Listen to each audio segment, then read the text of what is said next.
Praise the Lord everyone. सबको जय मसीह की। आइए मैं आप सबके लिए उस वचन को पढ़ती हूँ जो पवित्र वचन हमें परमेश्वर के दास अपोस्टल अंकुर यूसुफ नरूला जी द्वारा और परमेश्वर की दासी पास्टर सोनिया यूसुफ नरूला जी द्वारा दिया जाता है। आइए मैं आप सबके लिए उस पवित्र वचन को पढ़ती हूँ। अगुए की अगुवाई ज़रूरी है, जैसे कि पवित्र बाइबल उत्पत्ति 24 की 36 आयत में लिखा है। और मेरे स्वामी की पत्नी सारा के बुढ़ापे में उससे एक पुत्र उत्पन्न हुआ है और उस पुत्र को अब्राहम ने अपना सब कुछ दे दिया है। आमीन। मेरे प्रियो, बाइबल में लिखा है कि अब्राहम ने अपना सब कुछ अपने पुत्र इसहाक को दे दिया। अगर अब्राहम ने अपना सब कुछ इसहाक को दे दिया था तो उसने अपने दूसरे पुत्रों को क्या दिया था? जो आत्मिक संपत्ति है, जो मसीह है और अनुग्रह है, वह ताकतवर है। अब्राहम के ऊपर परमेश्वर का एक मसीह था। परमेश्वर ने उससे कहा था कि तू आशीष का मूल होगा और तेरा वंश देशों का अधिकारी होगा। उसका वंश तो इसहाक के अलावा और भी थे, लेकिन उसने अपनी प्रतिज्ञा, अपना वायदा, अपना सब कुछ इसहाक को ही दे दिया। अब्राहम जहाँ भी जाता था वहाँ सबसे बड़ा बन जाता था, चाहे कोई राजा ही क्यों ना हो। जब उसने अपना वरदान इसहाक पर उड़ेल दिया तो अब इसहाक भी जहाँ गया उसके मसीह के कारण उसने सरकारों को भी पीछे छोड़ दिया। और जब आप अपने अगुए के प्रति और परमेश्वर के प्रति विश्वासी बने रहते हैं तो आप मसीह किए जाते हैं। पुराने नियम में हर राजा के पास एक याजक, एक नबी रहता था जो उसकी अगुवाई करता था। बाइबल में लिखा है कि जब अराम का राजा इज़राइल का अमुक स्थान से हमला करने के वाला था तो उसकी यह योजना असफल हो गई।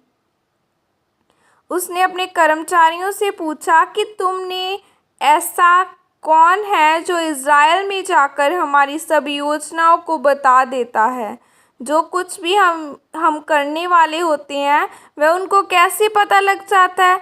तब उसके एक कर्मचारी ने कहा, हे राजा, इज़राइल में एक भविष्यद्वक्ता एलीशा रहता है और जो कुछ तू अपने सोने वाली कोठरी में भी बोलता है वह नबी उन बातों को इज़राइल के राजा को बता देता है। आज लोगों को मसीह की कदर नहीं है। अगर उनको पूछा जाए कि आप कौन से चर्च जाते हैं, आपका अगुआ कौन है, तो वह कहते हैं हमारा अगुआ पवित्र आत्मा है, इसलिए आज पास्टर टूटे हुए हैं। क्योंकि अगर सिर्फ पवित्र आत्मा को काम करना होता तो प्रभु यीशु मसीह को 12 चेलों को चुनने की ज़रूरत नहीं थी।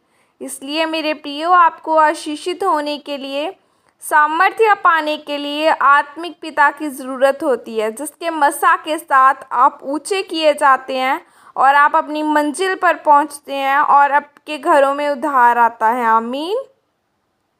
यह अंगीकार आपकी तरफ से किया जाए। सर्वशक्तिमान परमेश्वर, इस वचन के लिए पिता मैं आपका धन्यवाद करती हूँ और आपके दास के लिए भी पिता मैं आपका धन्यवाद करती हूँ कि आपने उन्हें हमारी अगुवाई के लिए खड़ा किया। परमेश्वर, मैं अंगीकार करती हूँ कि मैं हमेशा अपने आत्मिक पिता की अगुवाई में चलूँगी। प्रभु यीशु मसीह के सामर्थ्य नाम में मांगती हूँ। आमीन, आमीन। आइए मैं आप सबके लिए प्रार्थना करती हूँ।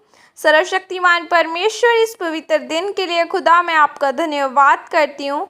आपके वचन में लिखा है यीशु मसीह के कोड़े खाने से तुम चंगी हो चुके हो। ऐ मेरे जिंदा परमेश्वर, आपके कोड़े खाने से मैं चंगी हो चुकी हूँ। मेरे साथ जुड़े हर एक जन को ब्लेस करती हूँ। आपके पवित्र लहू में, आपके पवित्र ब्लड में कवर करती हूँ।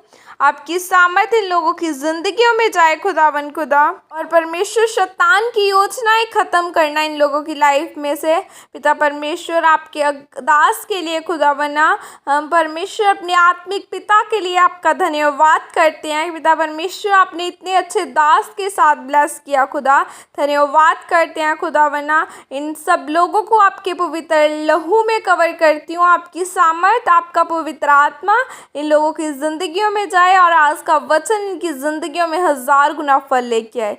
प्रभु यीशु मसीह के सामर्थ्य नाम में मांगती हूँ, आमीन। सबको जय मसीह की। God bless you all.